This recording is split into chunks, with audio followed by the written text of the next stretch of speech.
நீங்க என்ன பண்ணீங்க தெரியுமா? நேத்து சாம் டேனியல் சீனியர் ஜேர்னலிஸ்ட் நம்மளோட கலீக் அவர் பேசிட்டு வர்றாரு. அவர் தோல்ல துண்டை போட்டு இழுத்துட்டான் ஒருத்தன். லைவ் இருக்கு எல்லா வீடியோலையும் நீங்க பாத்தீங்கல்ல. எந்த அரசியல் கட்சி தொண்டராவது இப்படி நடந்துருக்காங்க, பிஹேவ் பண்ணிருக்காங்களா? அவரை சுத்தி நின்று கத்துறான், ஆடுறான். நீங்க எப்படி உருவாக்கி வச்சிருக்கீங்க? நான் திருப்பி சொல்றேன், அரசியல் மயப்படுத்தப்படாத வெறும் ரசிகர் கூட்டமாக ஒரு கூட்டத்தை சகோதரர் விஜய் வைத்திருக்கிறார். முதல்ல நீங்க அதெல்லாம் சரி பண்ணுங்க. அது இனிதானே நடக்கும். அப்படி கிடையாது. அது வரைக்கும் எத்தனை பேர் சாவுது? எத்தனை பேர் வந்து நேத்து அழுறாங்களே திருச்சியில? இன்னைக்கு அன்பில் மகேஷ் சொல்லியிருக்கிறார், பள்ளிக்கல்வித்துறை அமைச்சர் சொன்னதை வாசிக்கிறேன். சையது முர்துசா பள்ளியோட மேற்கூரையை உடைத்து கழிவறையை வீணடிச்சுட்டு போயிருக்கிறாங்கிறது.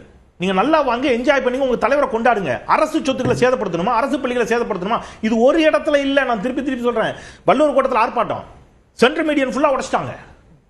இப்ப ஏர்போர்ட்ல முழுக்க வந்து பேரிகார்டை உடைச்சு நாஸ்தி பண்ணிட்டாங்க.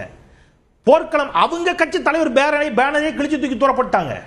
அப்ப நான் என்ன சொல்றேன், நீங்க இங்கே ஆட்சியாளர்களையும் இதற்கு முன்பு ஆண்டவர்களையும் ஆள வேண்டும் என்று நினைக்கக்கூடியவர்களையும் திராவிட இயக்க அரசியலையும் தமிழ் தேசிய அரசியலையும் இடதுசாரி அரசியலையும் வலதுசாரி அரசியலும் எல்லா அரசியலும் நீங்க கேள்வி கேளுங்க. அதற்கான ரைட்ஸ் உங்களுக்கு இருக்குது.